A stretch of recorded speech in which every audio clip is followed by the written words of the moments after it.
Greetings, booktubers, and welcome back to Grammaticus Books. Welcome back to a long overdue reading report edition of Grammaticus Books, where for the most part, although not exclusively, I'm going to be talking about the Roadside Picnic by Arkady and Boris Strugatsky, two Russian brothers who wrote this book in 1971, or it was published in magazine form in 71. Then it had a book publishing in 77.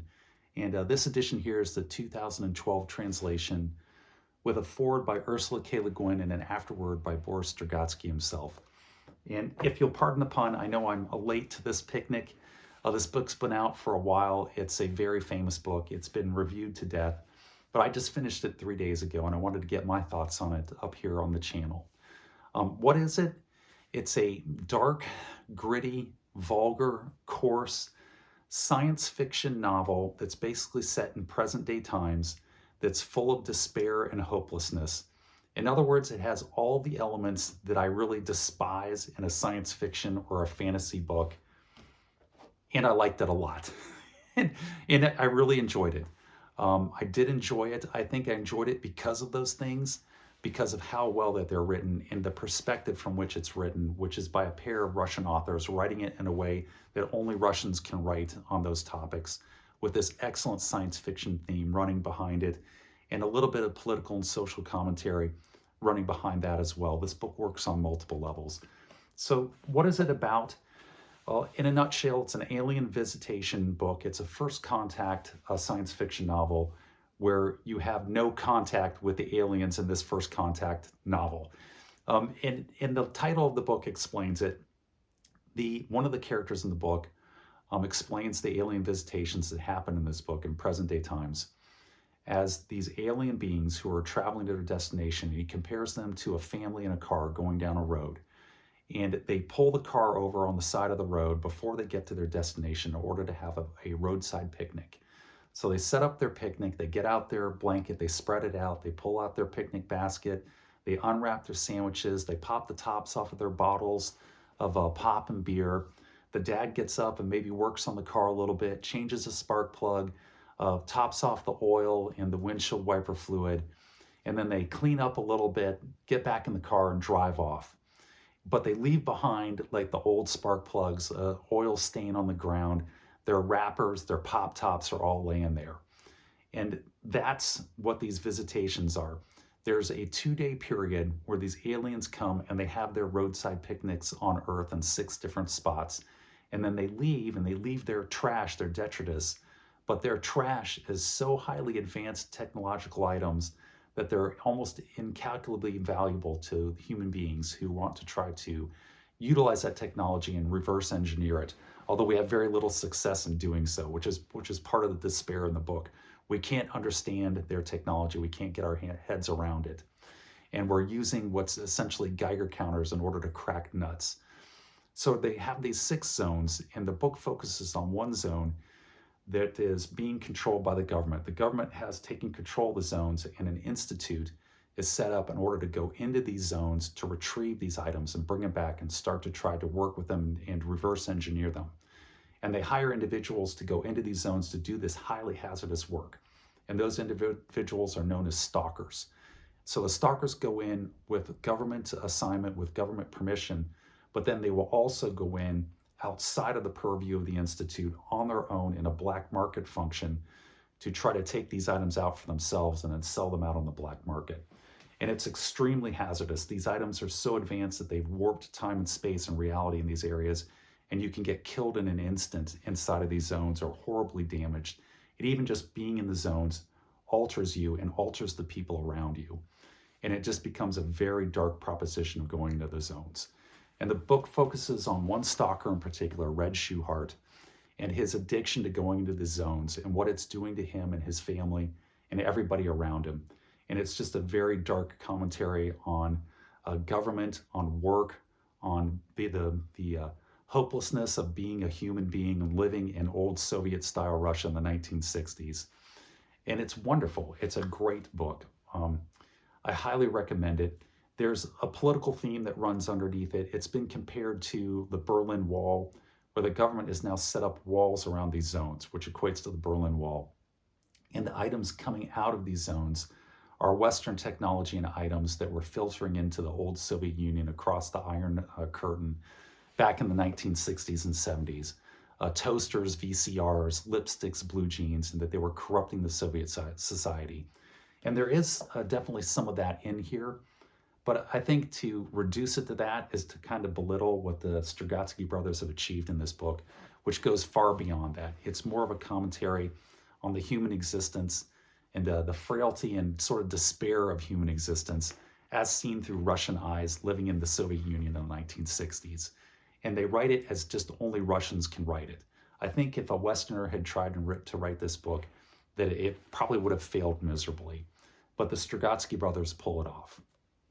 And how do two brothers write this book? I've been trying to figure that out. How can you have two different people write one book where it's cohesive? And reading the book, what the conclusion that I came to, and this may be wrong, this is just my take on it, I think Arkady Strugatsky wrote the first half of the book, and I think Boris Strugatsky wrote the second half of the book. And the reason I think that is because the first half of the book is written in a very clipped, stilted manner. It's not bad, but it's a very definite style of prose.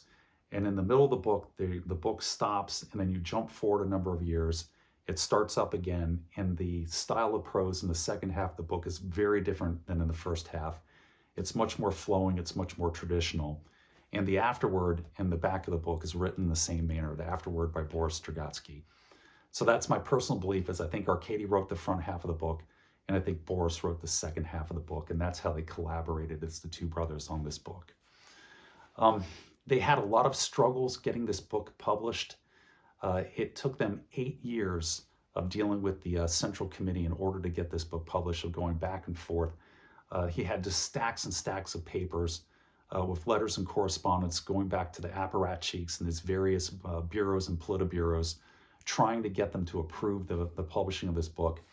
And his struggle to get this published in many ways sort of mirrors the struggles of the main character, Red Shoeheart, which I found just to be fascinating. They were eventually successful, but as he says in his afterword, it was a Pyrrhic victory. And again, that mirrors the story and the journey of Red Shoeheart, the main stalker in this book, very closely. I did like it a lot. I set this book down and I finished it, and I was like, yeah, that was good. I'm glad I read it. I'm glad I sort of stepped outside of my normal bailiwick and read this book. I really enjoyed it. And then a day went by and I found that I was still thinking about the book, and I was starting to enjoy it a little bit more as I processed it, and it began to seep deeper into my consciousness. And as each day goes by, I start to appreciate it and sort of gain more insights into the different levels of this book. And it's going up and up in my esteem, in my pantheon of the good and great science fiction books that I've read. So I do recommend it. It's a very short book. It's less than 200 pages. It's a quick read. And it has this foreword by Ursula K. Le Guin. And I don't normally enjoy Ursula K. Le Guin. I'm not a big Ursula K. Le Guin fan, but she does write something in here, and it's an excellent foreword. I really enjoyed her foreword. And she has one comment in here about writing and the struggles of writing that I thought was really good. And I wanted to read it to you guys. She's writing about the struggles that the Strugatsky brothers had in getting this published. And she says, a writer may have to be as blatantly critical of Utopia as Zamyatin in We to bring the censor down upon him, the Soviet censors. The Strugatsky brothers were not blatant and never, to my limited knowledge, directly critical of their government's policies. What they did, which I found most admirable then and still do now, was to write as if they were indifferent to ideology, something many of us writers in the Western democracies had a hard time doing. They wrote as free men write. And I thought she just hit the nail right on the head. That is this book to a T. The Strugatsky brothers are writing as free men. Even though they're inside of the Soviet Union, they're writing as free men who just don't give a damn about anybody's opinion, and they're writing their aspect on what they think life is, and the futility of life and the despair of life from their perspective, living inside of the old Soviet Union. And that's where this book really shines. And Ursula K. Le Guin's insight on how the Western writers have a difficulty avoiding those ideologies, even though they're living in the free West, I thought was just brilliant. That even Western democratic writers are trapped within their own social ideologies, their own personal belief systems, where they're not free enough to step outside and just write whatever they want, irrespective of what they think somebody else is going to think about their writing. And that's how the Strugatsky brothers were able to sidestep all of that and just get down to the core of what they believe to be the essence of the human existence. And that's really what you're reading when you read this book, is what they think the human existence is. And it's not a bright, shining place, but it's a place that's interesting to contemplate, and it's written beautifully. And I really recommend it highly. I think it's worth the trip with the Strugatsky brothers. So that's my first book, Roadside Picnic by the Strugatsky brothers. The second book that I read just this past week, I finished up The Age of Caesar, 5 Roman Lives by Plutarch. It's a collection of 5 of Plutarch's biographies that he wrote way back in the ancient times. He lived about 100 years after Julius Caesar, and he wrote about all these biographies. And the editor and the translator, who's Pamela Mensch, collected 5 of them that all interlock and interrelate around the life of Julius Caesar. So she collects Plutarch's biographies on Caesar, Brutus, Pompey, Cicero, and Antony, translates them, and then puts them together in the book. And it's a fascinating read. I love ancient Roman history. I have quite a bit of ancient history in my library. I have an extensive Herodotus collection, Tacitus, Xenophon, Caesar. So I thought I was going to enjoy this quite a bit. I didn't enjoy it as much as I thought I would, and that might just because I'm getting older and I don't appreciate the adventure of it as much as I did.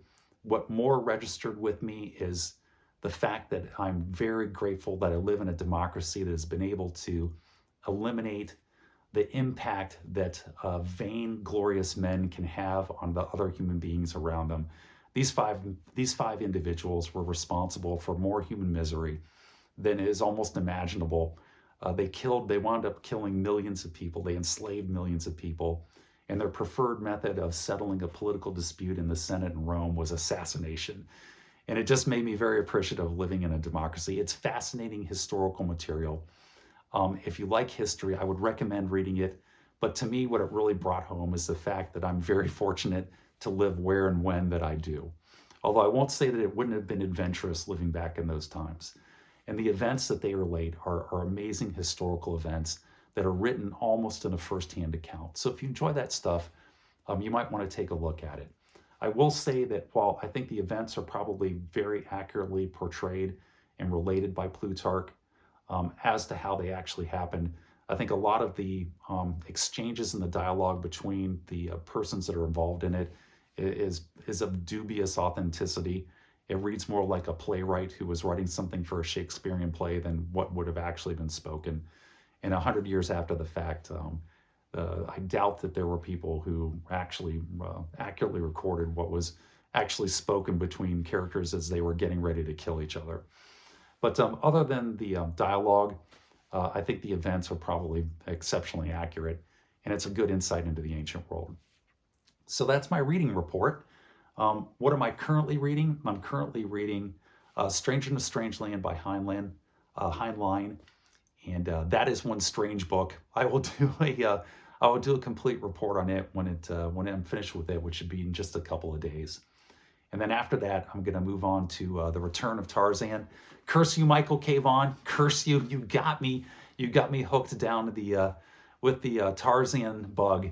You got that hook into me. I read the first one, which was really good, and now I'm moving on to the second one, and it's all Michael K. Vaughan's fault. And then the other thing that I've got going is I'm continuing to read The Mighty Thor Omnibuses 1 and 2. I'm on page 490 of Omnibus 2. I hit a brick wall here with this a while back. It's almost 1,000 pages of Thor, and it's excellent stuff. It's great stuff. Particularly Volume 2 is really good. The artwork takes off. The stories get better in Volume 2. But I think Stan Lee thought he was getting paid by the word. And just every single panel in here is just filled with thought dialogues or dialogue balloons, thought balloons, inserts by the editor. If people are clubbing themselves over the heads with 20-pound mallets and battles, and they're having these complete discussions in the middle of it, and it's filled with verilies and thou arts, and it just got too much, and I had to take a little break of it. I mean, every single panel is just filled with dialogue by Stan Lee. And it got to the point where I had to take a break. So I'm on page 490. It's with the growing man, and it's got Kang. Kang is in it as well, and it's picking up. So I'm getting back into it, and I should finish this up. I've got about 100 pages left on it, and once I finish it, I'll do a full video, a separate video on Thor Omnibuses 1 and 2. But that's it. I'm going to wrap this up, and so I'm going to wrap it up and tell you guys, take care, be safe, and I'll see you all next time.